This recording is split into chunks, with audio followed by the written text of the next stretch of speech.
திடீர் நீர்ப்பெருக்கில் கில்லான் ஆற்றில் அடித்து சென்ற வாகனம் கண்டுபிடிப்பு.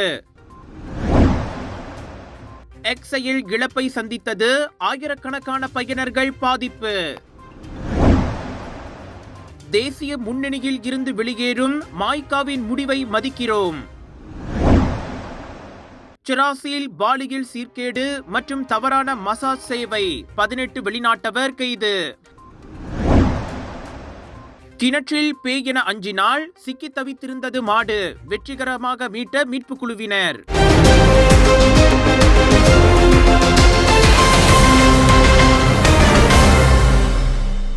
கூட்டணியில் இருந்து வெளியேறி எதிர்க்கட்சியில் இணைவதற்கு மாய்காவின் அண்மைய தேசிய பேராளர் மாநாட்டில் தீர்மானம் நிறைவேற்றப்பட்டதை அடுத்து தேசிய முன்னணியை விட்டு வெளியேறும் மாய்காவின் நடவடிக்கைக்கு கூட்டணி தடையாக இருக்காது என்று தேசிய முன்னணியின் தலைவர் Datuk Seri doctor Amar Zahid Hamidi கோடி காட்டியுள்ளார். மாய்காவின் தலைமைத்துவம் மற்றும் அதன் பேராளர்கள் எடுத்த முடிவை தாம் மதிப்பதாக அவர் தெரிவித்தார். அவர்கள் என்ன முடிவு செய்தாலும் நாங்கள் அதனை திறந்த மனதுடனும் மனப்பான்மையுடனும் ஏற்றுக்கொள்வோம் என அம்னோவின் தலைவருமான ஜாஹித் கூறினார். எந்த ஒரு இறுதி முடிவு எடுப்பதற்கு முன் நாங்கள் மாய்காவுடன் பேச்சு நடத்துவோம் என தேசிய முன்னணியின் துணைத் தலைவர் முகமது அசான் வெளியிட்டிருந்த அறிக்கை குறித்து வினவப்பட்ட போது இதனை தாம் ஏற்றுக்கொள்வதோடு இதுவே சிறந்த அணுகுமுறை என்றும் ஜாஹித் வர்ணித்தார். எந்த முடிவு எடுக்கப்பட வேண்டும் என்பது முற்றிலும் மாய்காவை பொறுத்தது என்று அவர் கூறினார். விலையோ மலிவு, செலவோ குறைவு, தரமோ உயர்வு, மனமோ நிறைவு. மக்களின் தேர்வு என்ரிகோஸ் முழு ஆடை சத்துள்ள பால்மாவு.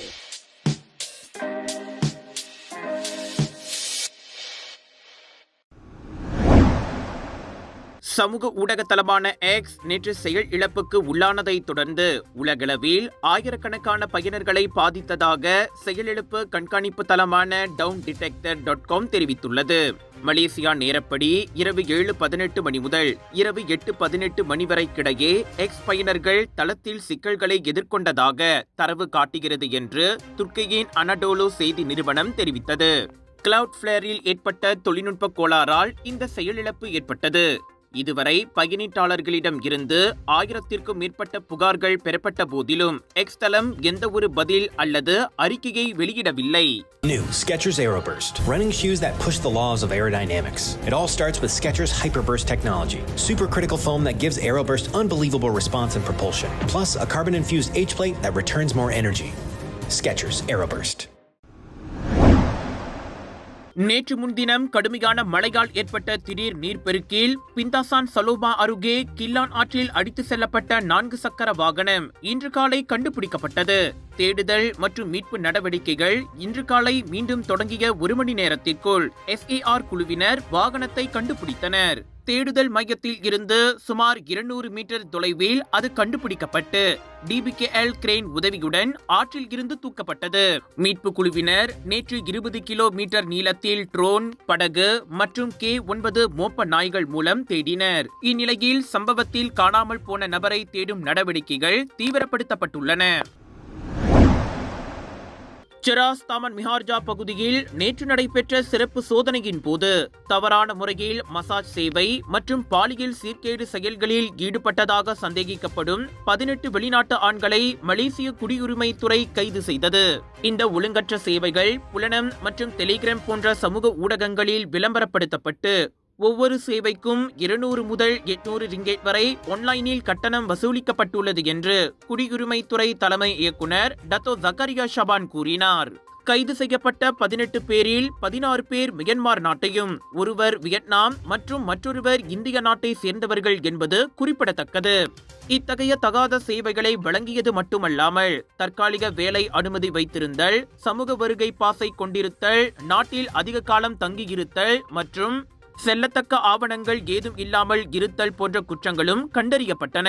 அச்சோதனையில் கடப்பிதழ்கள், வாடிக்கையாளர் முன்பதிவு புத்தகம் மற்றும் சில தொடர்புடைய பொருட்களும் பறிமுதல் செய்யப்பட்டன. மேலும் கைது செய்யப்பட்ட அனைவரும் தடுப்பு காவலில் வைக்கப்பட்ட நிலையில் இக்குற்றம் குடிநுழைவு சட்டத்தின் கீழ் விசாரிக்கப்பட்டு வருகின்றது.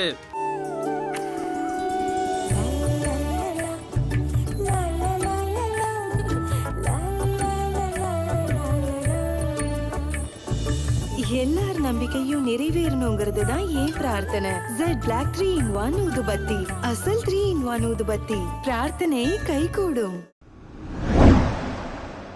பண்டர்பாரு கம்போங் சுங்காய் துங்காசில் உள்ள தனது வீட்டருகே உள்ள கிணற்றில் அசைவு ஏற்பட்டதை கண்டறிந்த 31 வயது ஆடவர் முதலில் அதனை பேய் என நம்பி பயந்திருக்கின்றார்.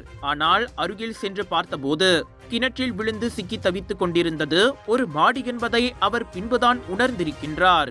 உடனே அவர் APM, அதாவது பொதுமக்கள் பாதுகாப்பு குழுவை அழைத்து தகவலை தெரியப்படுத்தியுள்ளார். அந்த ஆடவரிடம் இருந்து அழைப்பு கிடைக்கப்பெற்ற உடனேயே சுமார் 10 நிமிடங்களுக்குள் APM குழுவினர் சம்பவ இடத்தை வந்தடைந்தனர் என்று மாவட்ட APM அதிகாரி லெப்டினன்ட் PA அப்துல் ரஹீம் கைருடீன் தெரிவித்தார். அவர்கள் சம்பவ இடத்துக்கு சென்றபோது மாடு முழுவதும் நீர் நிரம்பிய கிணற்றில் நின்ற நிலையில் சிக்கியிருந்தது என்று கூறப்பட்டது. கயிறுகளை பயன்படுத்தி சுமார் 30 நிமிட முயற்சிக்கு பிறகு APM குழுவினர் அம்மாட்டை வெற்றிகரமாக மீட்டெடுத்தனர். மாடு பயந்து துடித்தால் மீட்பு பணி கடினமாகும் என்பதால் அவர்கள் மிகுந்த கவனத்துடன் செயல்பட்டனர் என்பது குறிப்பிடத்தக்கது. இந்த மீட்பு பணி வேலைகள் சுமார் 2 மணி நேரத்திற்கு பின்னர் முடிவடைந்தது. வெற்றிவேல் முருகனுக்கு அரோகரா.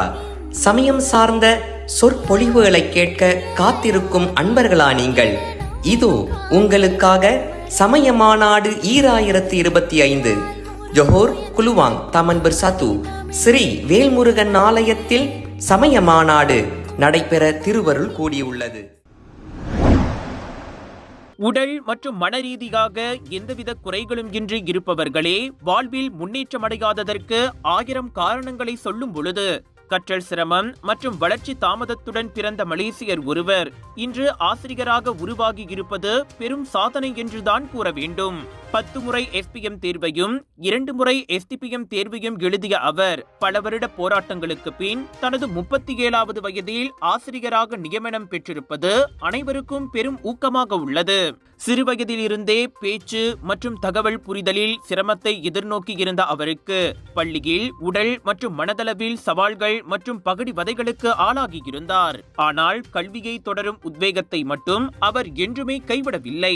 2வது முறையாக எழுதிய STPM தேர்வில் தேர்ச்சி பெற்ற அவர் பல்கலைக்கழகத்தில் கலைத்துறையில் இளங்கலை பட்டம் பெற்றார். பின்னர் DPLI மற்றும் KPLI ஆசிரியர் பயிற்சி சான்றிதழையும் வெற்றிகரமாக முடித்தார். அதேவேளை மருத்துவமனை, பள்ளி, முதியோர் இல்லங்களில் பாதுகாப்பு பணியாளராக வேலை புரிந்து வந்த அவர் தந்தைக்கு நெற்பயிரிடுதல் உதவியையும் செய்து வந்தார். ஆசிரியர் நேர்முக தேர்வின் போது தனது OKU அட்டை குறித்து நேர்மையாக விளக்கிய அவர் தேர்வறையில் இருந்து வெளியே வந்ததும் உணர்ச்சி வசப்பட்டு அழுதார் என்பது குறிப்பிடத்தக்கது.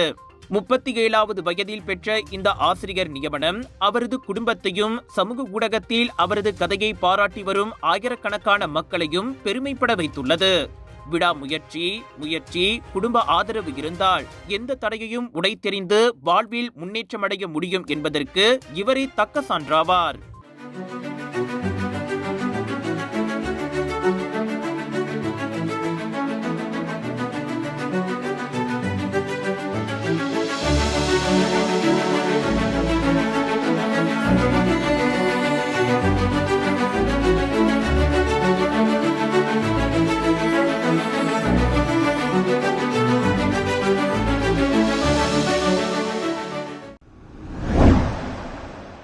கடந்த வாரம் வியாழன் மற்றும் சனிக்கிழமைகளில் கங்காரில் 3 இடங்களில் மேற்கொள்ளப்பட்ட சோதனைகளில் திருடப்பட்ட மின்சார இணைப்புகளை பயன்படுத்தி செயல்பட்ட சட்டவிரோத பிட்காயின் சுரங்க கும்பலை போலீசார் முறியடித்தனர்.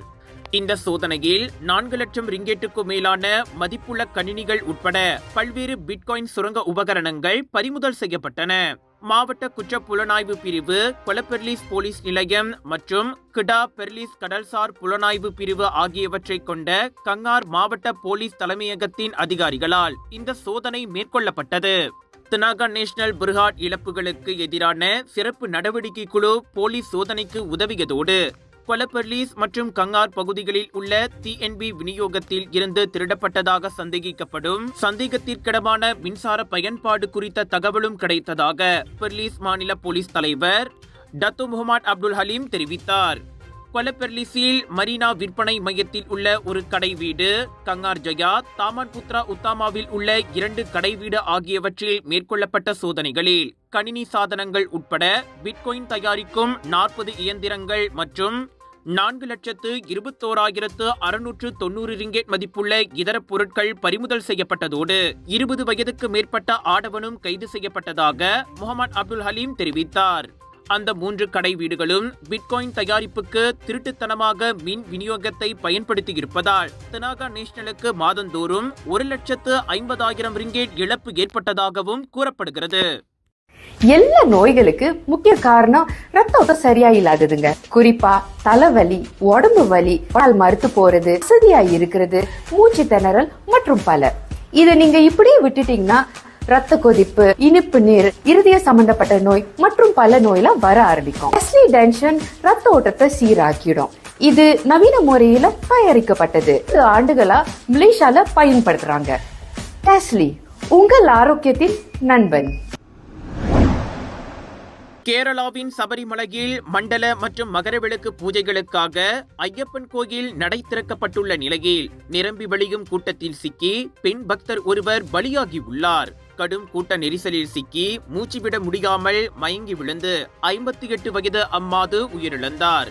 இது பக்தர்களிடையே பெரும் அதிர்ச்சியை ஏற்படுத்தியுள்ளது. சபரிமலையில் 18 படிகள் ஏறி ஐயப்பனை தரிசனம் செய்வதற்கு சுமார் 6 மணி நேரத்துக்கு மேலாக பக்தர்கள் காத்திருப்பது வழக்கம். பக்தர்களின் கூட்ட நெரிசலை கட்டுப்படுத்தும் முயற்சியாக நாள்தோறும் 90,000 பக்தர்கள் மட்டுமே தரிசனம் செய்ய அனுமதிக்கப்படுகின்றனர். இருந்த போதிலும் இவ்வாண்டு கட்டுக்கடங்காத கூட்டத்தால் சபரிமலை நிரம்பி வழிகிறது. குறிப்பாக வெறும் 48 மணி நேரங்களில் 2 லட்சம் பக்தர்கள் குவிந்ததால் திருவாங்கூர் தேவஸ்தானமே ஆடி போனது. இதனால் 10 முதல் 15 மணி நேரம் வரை பக்தர்கள் கால் கடுக்க காத்திருக்கும் நிலை ஏற்பட்டுள்ளதாக கூறப்படுகிறது. புனித 18 படிகளுக்கு அருகில் ஆயிரக்கணக்கான பக்தர்கள் ஒருவரை ஒருவர் தள்ளிக்கொண்டு நின்றதால் யாத்திரை பாதை மிகுந்த நெரிசலாக இருந்தது. பெற்றோரின் தோள்களில் அமர்ந்திருந்த சிறு குழந்தைகள் கூட்டம் முண்டியடித்ததால் அழுவதை காண முடிந்தது.